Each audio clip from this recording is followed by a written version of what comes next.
Is it time for a reinvention? Are you among the women over 50 who want a more rewarding, more meaningful career or reason to get up in the morning? You're going to love this episode. I'm Deborah Atkinson, and you're listening to Flipping 50, where I address your top concerns and struggles, and I share what to eat, how to move, and how to change your mindset so you can have the energy and the vitality that you want, need, and deserve in the second and better half.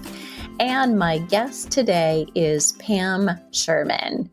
Pam was a group fitness teacher for 20 years, as well as an avid runner. She says her passion is helping women on their wellness journey.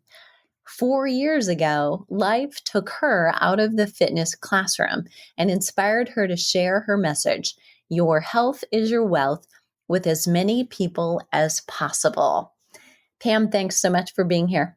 I am thrilled to be chatting with you and having your listeners hear our awesome conversation ahead.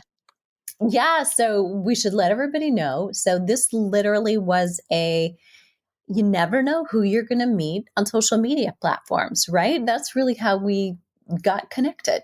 1,000%. You have had some women on who I really admire and am gripped by your podcast and your guests. And I thought, once I heard your story, I'm like, I was a teacher too. Oh, I did this too. We have so much in common. So I reached out to say, hey, can we have a conversation? I would love to be a guest. So good. So, in this month, actually, while we're releasing this in live recording and about to be released, November of 2020, Flipping 50 is going to relay so many stories of inspiring women just like you, in the hopes that you're out there thinking, what the heck? I am an inspiring woman. Not that you're inspired by necessarily by Pam or by me or by any one of the listeners, but that you suddenly realize you are your own best source of inspiration. So we're starting here. Pam's kind of kicking this off. So first of all, let's kind of go back to your bio and of course, I really want to get to the juicy part about what took you out of the classroom, but talk a little bit about being an avid runner and 20 years teaching group fitness. I mean, how many hours a week were you teaching on average? You know what? I was never one of those crazy instructors teaching 20 classes a week. I think I had 5 or 6 at the very most. I was moderate because I was always training for a half marathon. I had kids in soccer, and I knew that I couldn't physically handle to teach more than probably, 5 or 6 a week. Love it. Love it. Okay. So, what's the big reveal? 4 years ago, some kind of life event took you out of that. What was Yeah. that? Yes, I was training. I don't really do much racing anymore, but my girlfriends and I used to go to San Francisco to run a 9.3-mile race called the Hot Chocolate Run. The most beautiful course goes along the ocean, ends up in Golden Gate Park, the most amazing hot chocolate you'll ever have at the finish line, which is reason to run the race. But I was out for a run, a 6-mile easy training run that day, and I'm a running geek, so I had my Garmin on, was running an 8:15 pace, super happy with that, and I was literally just at the 2-mile mark, went, oh, I'm at 8:15, that's great. And a car sped out of a parking lot, and I put my hand out, and my mouth went into the windshield, and then I rolled off the car into the street, into the middle lane, actually, of a normally very busy street. Luckily, it was a Saturday at 3 p.m., so it was not heavily, not a lot of cars on there. Wow. Okay. So, what was the damage? Only my teeth. Oh my God. You're kidding. I am not kidding. And this is, well, I should say that with my Garmin was busted open. I'm pretty sure I landed with my hand first on the road. And had I not had my Garmin on, my wrist could have been broken. But I am certain it's because I have been strength training for so many years that my muscles protected my bones and no breaks. Wow. That's pretty phenomenal. Okay. So, when you say that took you out of the fitness classroom, how is that? It was really hard. I know for me, a lot of my identity, aside from being a mom, of course, is, I was a great group exercise instructor, and I can say that because I did it for 20 years. I knew when I started it was not very good, but 20th year, I was a rock star. I loved motivating women to do more than they could, right? To believe in themselves, to change their habits. That was amazing. But I did lose all four of my front teeth and two of my bottom teeth and had to have a lot of oral surgery. I really couldn't go back and teach. I tried, and my body was like, no, no, you're too tired. No, we're not going to do this. So I went to my sports doctor, who I knew I needed to see, not because I broke anything, but because I knew I needed spinal alignment. Because being thrown off a car is not going to be amazing long term for your body unless you get it adjusted. And he had said to me, Pam, had you not been in such excellent shape, your injuries would have been far worse. And that was my Oprah aha moment going, I have to reach more women because, Deborah, I see so many women in my area, in my community, taking their health for granted, thinking they're not worth it. They don't have time. They're just going to sit at the local coffee shop and have cake in a cup and have a pastry with that. And why bother? Well, I don't want anybody to go through what I went through, but because I took care of myself, I'm here right now pain free. So my trajectory was, instead of being in the classroom, I started writing books. I have 7 books out. I have a website now. I started public speaking on, your health is your wealth. Please don't wait. And this whole new journey is just so exciting because I feel like, you know what? The outcome could have been much different. But because I chose positivity and chose to forge ahead and chose not to let life wear me down, I'm in a great place right now at 53. That was my next question is how well, so you were 49 when it happened? I was 49 when it happened, and I was very thankful at the time that there was self checkouts because as a mom of a home, I still had to go to the grocery store, but not having teeth in the front was, no way to talk to people. Mm, And my family, we joked because I've been positive my whole life. Positive Pam my whole life. And so many people said, I don't know how you can do it. I could never do what you do. And I said, it's better than being dead. Every single day, being alive is better than being dead. And in fact, my family got me a pillow for Christmas with better than dead on it. love that. Oh, that's a whole different meaning. So we've got a friend, Dr. Elizabeth Lombardo. Her tagline is better than perfect. Done is better than perfect. I don't know. I think you kind of topped that. Because, most people hate going to the dentist just to get their teeth cleaned. So Right. I had I have 6 implants. I lost all the bone in my upper mouth, so I had to have I didn't. He created a socket in my upper mouth and put in bone graft and stem cells so I could grow bones, so we could put in implants. I mean, it was a whole process, right? But still better than being dead. Wow. Wow. Okay. So let me ask you then. Well, two questions came up. So, one, I think it's relevant to ask where were you in the menopause journey when this happened and all of the restructuring was happening? Not started yet. Okay. Just went into menopause. It'll be 2 years in February. Got it. Okay. So, next question is were there dark moments? Did you lose positive Pam at all? I can remember losing positive Pam twice in 17 months. Wow. One was I was going out to visit my brother in Buffalo the following October. And when you're getting this whole journey, nobody knows what this is, but think of a retainer. Like when you have braces and you have a retainer. I had a retainer from my bottom mouth. I had 2 fake teeth on it. You would never know that I had fake teeth, and I would just take it out to eat. And my dentist assured me that I was going to get my real teeth before my trip.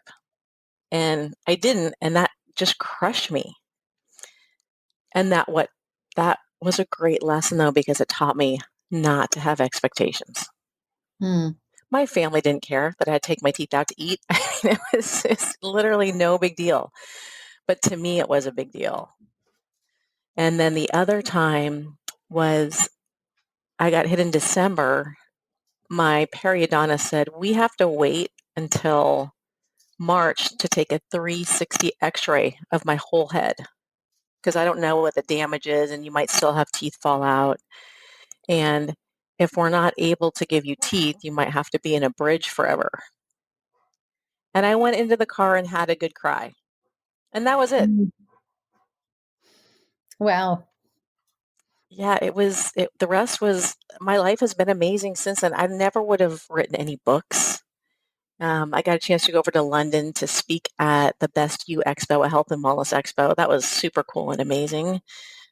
It's been, I've learned a lot of lessons along the way, well-deserved lessons, and things that I can pass on to others. Very cool. So talk a little bit about the titles that you wrote. I will. My angel, Kate, is the one who made the website for me. I am not gifted in that area, and I think we should all stay in our lanes. My lane is fitness and health and wellness, and she can create a website, which is amazing. So she said, Pam, I was going to start to write a newsletter, a weekly newsletter, and she said, well, people sign up, you get a free something. Okay. So I started writing. I would write for an hour while my daughter was doing her homework until my brain started to hurt. And I was like, okay, I need a little brain break. And I just wrote and I wrote. And I turned something into her about 2 weeks later. She goes, this is a book. I just wanted like your 10 best tips to lead a healthy life. And I was like, what do you mean? She's like, you give me 10 more pages. We can self-publish on Amazon. And so it became the perfect balance guide to healthy living because I talk about sleep, about movement, about food, nothing crazy, nothing extreme, just things that I have taught always to my students and clients. And then I started doing once a week strength training with my daughter's soccer team. And those lovely young ladies told me what they ate, which was awful. And I wrote a book, Nutrition for Athletes, really just for high school athletes and younger, just to get the Betty basic on you should not be having Taco Bell when you're in the height of your season. And here's why. Let's talk about what a complete meal is. Let's talk about what you can make for weekend tournaments. All my stuff is super realistic, easy to implement, and they each came about naturally. After that, my one of my best friends from college, her daughter was actually going to college. She said, Pam, can you help me? I don't want to gain the freshman 15. And I said, hey, I was an overachiever and I gained 30 pounds in college. Not only will I help you, I will write a book for you. So they really came about really organically. Wow, very cool. Loving that. And I love the support for young female athletes. Such a great thing to get them started right and increase their awareness of really what is the right thing. So I've got a question for you. So obviously working with women, weight, body image, self-confidence, I mean, those things are just strongly always going to emerge and come into the forefront. Have you ever struggled with your weight? I have twice in college. We're talking the 80s now. I went to the Ohio State University and we didn't know about nutrition. I ran marathons every year, but I ate like a pig and put on 30 pounds. Wow, way to go, girl. I know. In fact, Overachiever. I was an overachiever, and I don't know if you can remember, back then it was big and baggy clothes, so I didn't even grow out of my clothes because everything was just very big. And I remember getting on the scale at my parents' house, looking down and going, "Oh, that can't be right." Oh, Broken. yeah. Broken. It was right. And then about 8 years ago, my dad had moved out close to me, and he had Alzheimer's, and he was in senior places for 3 years until he eventually passed. And at the time, I was teaching a 5 a.m. class a couple times a week. My husband traveled for work, so I had two kids to get to soccer, running a house, still teaching classes and training. And I also had a running injury. And I'm putting my fingers up in the air. I'm a healthy eater, Deborah, but I ate too much. Hmm.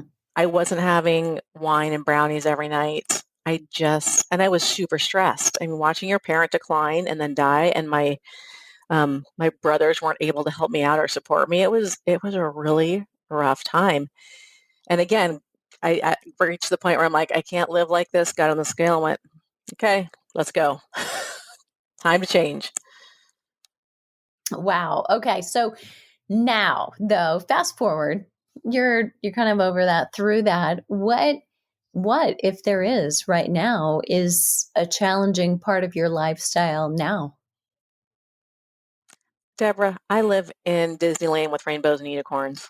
I want to come to your house. My kids are in a great place. My husband has a wonderful job. I've been through a lot of, just like anybody else, I've been through a lot of trauma in my life, both with the family I was born into and this accident. And life's like a roller coaster. There's going to be great times and really low times. And I'm riding, like, looking around going, okay, this is a really great place. I don't want to leave, leave this place right now. Wow. Fantastic. So, a lot of that, I would imagine, partially from karma, right? So, you're attracting all of the things that you're putting out there for other people. Love when it works like that. So, Me too. yeah. So, talk a little bit about, obviously, we've said, you took yourself out, or, that moment you were in took you out of the fitness classroom and inspired you in other ways. So, how is it now that you're working with women? So, you mentioned books and speaking. Say a little bit more about what you're doing. I do private food coaching because every woman I've ever worked with has wanted to lose weight, and it doesn't ever matter what I have them do exercise wise. It's all about what goes in the pie hole. That's what I always say. I don't know when I started saying that, but I always say it. Um, And everybody gets it. Right. so they keep their food on my Fitness Pal, and we're friends on my Fitness Pal, and then we talk once a week, and that's been great. I also have a private Facebook group called the Perfect Balance Tribe, and it's a membership. It's $9.99 a month, $9, where I have videos, I post daily motivation, we have contests, because I really just, there's so much bad information out there, as you know. I just want to give them, hey, here's what you can do every day. You don't have to be crazy. You have to move. You got to strength train. You got to eat more vegetables. You got to get some protein, like just petty basic information, but support them. And there's about 55 people, two men and the rest women in there. And it's just a really nice, supportive community of people who want to live their best lives. Okay, so working with primarily women, we'll just leave those men out for right now. Yes. Um, what do you find as you're working with women holds women back from reaching their goals? What's the biggest thing? They don't think they're worth it. Wow, that's powerful.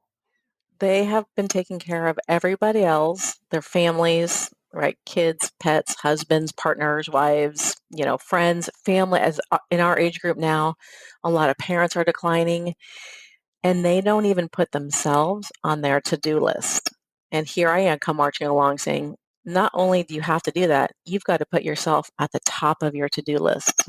Because when you take better care of yourself, you're a better caregiver, you're more productive, you're happier, you want to eat better. Like, everything falls into place. And they look at it as selfish when I tell them it's self-care. Yep. Yeah. Okay, so you wanted to share something, and I would love for you to share something that you are kind of post accident, if you will, proud of having accomplished in your fitness, your own personal workout wise status. What would that be? Well, I'm going to preface it by saying when Terminator 2 came out in 1992, Hmm. we didn't see any women strength training. There just wasn't a thing. There was no internet. There was no women working out with dumbbells at the gym. And when I saw Linda Hamilton doing those pull-ups, I, Hmm. I thought, I would love to do that. Now, saying it and actually making it happen were two different things. I put it on my vision board when I was 37. Did I start taking action? No. And then a couple years ago, before my accident, so probably 5 years ago, some clients gave me a Christmas bonus. And I thought, you know what? I'm going to put a pull up bar in my backyard. I'm going to hire somebody to put a pull up bar in. And post accident, I can do pull ups like a boss, and it feels amazing. That is so cool. That is actually, I'm working on that right now. And I think it's, I keep saying, oh my God, this is so pathetic that you can't lift your own weight. I mean, and I know a lot of women potentially are thinking, I don't know that I could ever do that. And you could. Here's But I mean, we should be responsible for our own body weight. we should, and here's what I tell everybody, and this is how I did it. Now, this is not an easy process. It took me 6 months to get to one pull-up, but That's not unusual. no, Yeah, I put a stool under my pull-up bar, grabbed the bar, and I jumped up. So I started at the top of the bar with my head over the bar. right. And then I did a little tiny negative and then came back up. So I went down for an inch or two and then pulled it back up. And I tried that 3 times a week. And you definitely see strength gains because before you know it, you're like halfway down thinking, oh my God, I'm doing half a pull up. That is so cool. And coming back up. It's so cool. Yeah, there are so many ways. So we use super bands and then we will wean somebody off of them. But likewise, that eccentric motion, having them do only that is actually very valuable. So there are a lot of different protocols that we'll throw in. So yeah, although I've taught it many, many times, I've not taken the time to do it many times. This could be like an end of the year resolution. Like you can get to one by the end of the year. Oh yeah. Yeah, definitely. All right, let's talk a little bit about a topic of conversation around the Flipping 50 site this past month. So, you mentioned you'd been listening to some of the earlier podcasts about protein and you had some comments or some questions. You want to dive into that a little bit? Sure. Okay. I I'm a geek when it comes to health and wellness. I listen to everything I can. I try to stay up to date. And I have been I'm on hormone replacement therapy because of my blood work shows that I'm full force menopause. Mhm. But I've been noticing that I've been having I'm going some. to stop you right there Okay, and just hold on to that thought. But I want every listener to get this because I think around hormone replacement, there's a multi-level conversation here. But on one hand, I think a lot of women feel like that's something they should feel guilty about if they do that or choose to do that. And there is another part of the conversation which is about what about the risk of doing that? And is there one for, say, breast cancer risk? So, to anybody who's asking that question, the short answer, I can assure you is no, but that's not enough. And you need to prove it to yourself. So, I will put a link to Stop the Menopause Madness Summit coming up right around the corner. And you will hear some of the world's renowned hormone balancing experts talk about the science justifying that. But Pam, just want to come back to, you and I, being fitness instructors, personal trainers, medical exercise specialists, whatever the title may be, we're not immune to hormonal changes. We are pivoting and course correcting as we go as well, listeners. So, there are times when I've actually gone off because my blood work showed I didn't need that. And, but I'm on now as well. But I think it's validating for listeners to potentially hear, your blood work may show it. You still come to the decision, do I or don't I, based on what feels good for you. So if it's science holding you back, get all the information so you're making an informed decision. But if you're not feeling 100% you, then it may be an option you want to consider so that you can. Any comment to add to that, Pam?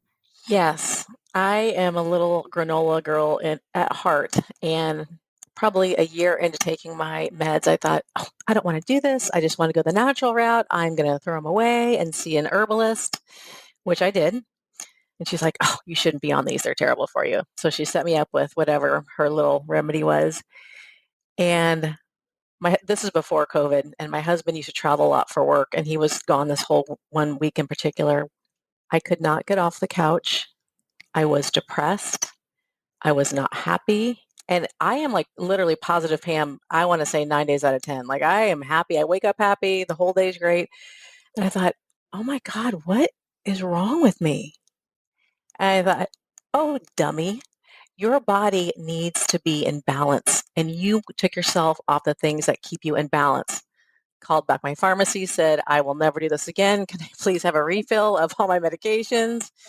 And since then, I have not gotten off. And I still get, I get blood work once or twice a year to see if Mhm. they need to adjust the levels. And our bodies are supposed to be in balance. And I did have that conversation about breast cancer with my doctor. And I encourage every woman to do that. And I know for me, I want to be in balance. I am a nicer, better, wonderful, kind person when everything's working like it should on the inside. Fantastic. All right. So I interrupted a train of thought, but I thought that was important to stop and pivot on that. So now, if Yes. minutes later, you can remember what you were saying. Yes. Okay. I have been, I try to do everything right. I go to bed early. I eat a lot of vegetables, drink water. I don't work out crazy like I used to anymore. I mean, I know what I should be doing, but I have been dealing with some extreme fatigue where even my husband will say, like, you look really tired today. Like, thanks, honey. Yeah. Right. Right. And then I wondered, like, what am I not doing with my diet that I could be doing different? And then I started listening to your protein podcast and I thought, oh, I'm only getting maybe 80, 90, between 80 and 90 a day, which according to Dr. Kimberly Lyon is really low.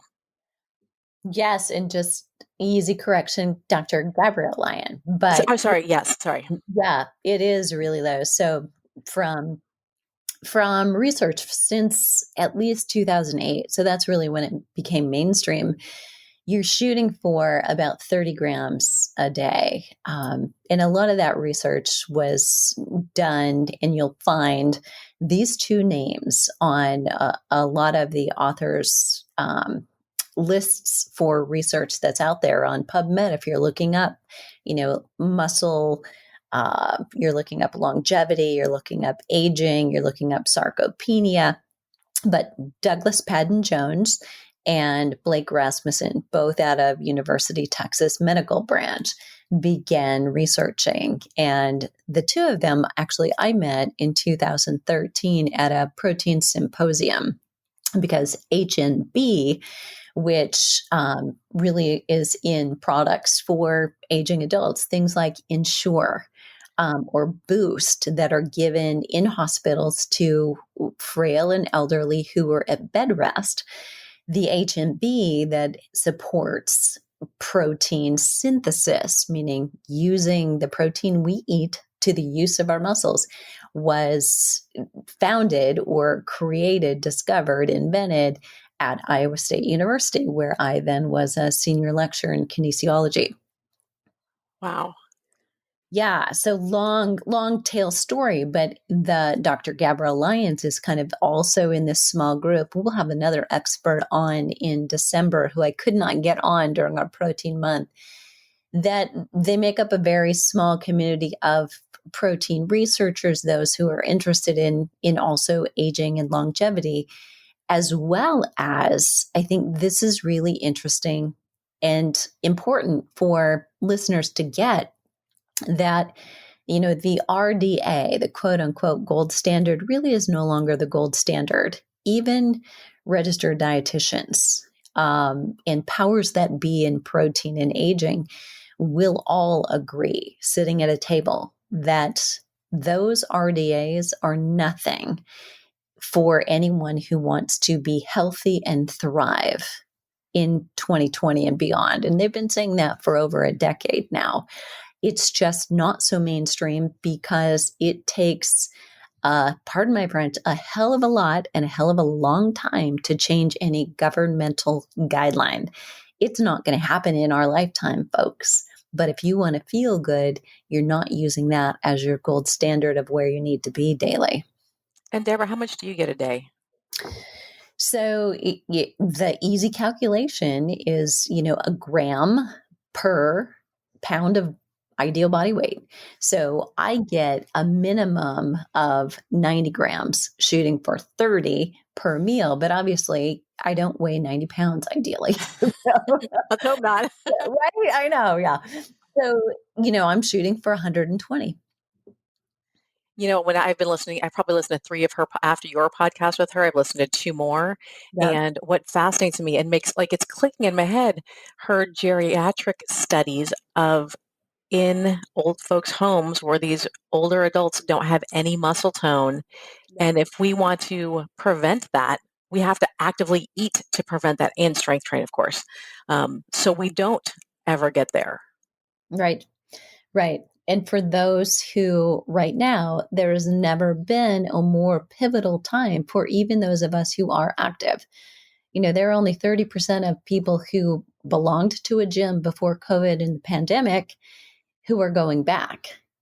Over 60% say they're never going back because they've either discovered it's much more convenient and they can do strength training at home, or they just don't feel safe. And it's going to be years before they come to make that decision again and maybe make a different choice. Because will a vaccine be discovered and will it be proven to be effective? That's a couple of years down the road, at least, before we get to that point. But if exercise activity is up 88%, which is a good thing in those people who were minimally active before COVID. So we've got there are some rainbows that happened because of it, some silver linings. But are we exercising correctly? Because endurance training will waste muscle. We I, have to be resistance training. and you know what? I did not know that when I was running marathons and half marathons. And once I found that out, I Mm. went, oh, yeah, I'm not doing that anymore. No more. Right. Or if you are that person who loves it. So, there are some of us who thrive with more endurance training. And I don't believe you can take a woman or a man, but a woman out of her element No, I agree 100%. and have her be happy. But you have to work a little harder to offset that with increased protein intake, increased rest, and the resistance training that will help. When I talk to my members of the tribe, they're actually mostly, I have some young gals, but almost everybody's over 50. I tell them walking is not exercise. We should be walking for movement every day, Yeah. but you need to say you're on your walk and you pass a bench. Please do some push-ups and tricep dips and squats. You have to strength train for longevity. I promise you will feel better. You will never get big, bulky muscles, and I do not know when that myth will ever die. Such a good point. Yeah. Probably also not in our lifetime. Probably not.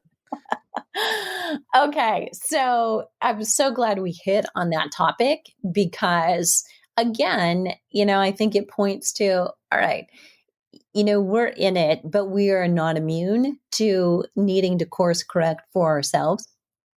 And I think that is the really distinction of a good coach, right? And of a good teacher. You're on the path yourself. You're not necessarily teaching from a pillar in a platform, in a condescending way. It's like, in a way, I'm in the boat rowing with you. And I love that you're there. So while we've got you, if there's a question I should have asked you, what would that be? You've asked me so many good ones. Okay, well, I would say I'm really happy we talked about menopause because we are both in it and we are both at a really great weight. And I think a lot of women think, oh, I'm in menopause, I have menopause middle, I'm never going to lose weight. So maybe, is it possible to stay lean during menopause? Mm. And my Okay. answer, Is it possible to stay lean during menopause? it What a it great question. it is. You really have to get enough protein, Mm. and you have to track your food. That is my number one with all of my clients. You have to track, and wine counts. Mhm. Thank you. Thank you. Yeah. And that would be spelled WINE for all of you listening out there wondering. Not WHINE, which Correct. we will call a wambulance if it's that kind of wine. Um, Love that. Yeah. And I love referring to an ACOG study of 1 million women finding that there is no correlation scientifically between weight gain and menopause. That's a buzzkill, I know, for a lot of you listening. I'm so sorry. I can But just see women's faces right now just going, no, that's not true. there's no get out of jail card. And yet, the truth is, when I do that on a presentation, the next slide is, but the truth is that, yes, we know a lot of women do gain weight during menopause. And yet it comes back to, I think, really asking those questions like, what's your activity level now compared to 10 or 15 years ago? What's your, intake of sugar and or wine that's metabolized as sugar compared to 10 or 15 years ago, which is really about the time that, 2008, a lot of us turned to wine and to, movies in home theaters Yeah.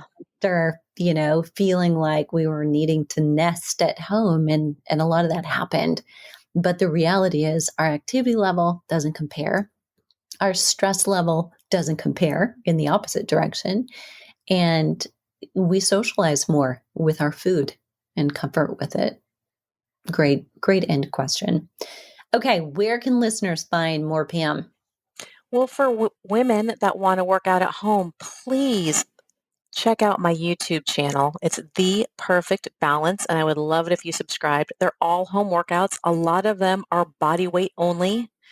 I have a 5-minute playlist, a 10-minute playlist, a 15-minute playlist, and a whole stretching playlist for when you are done, because I call stretching is dessert for your muscles.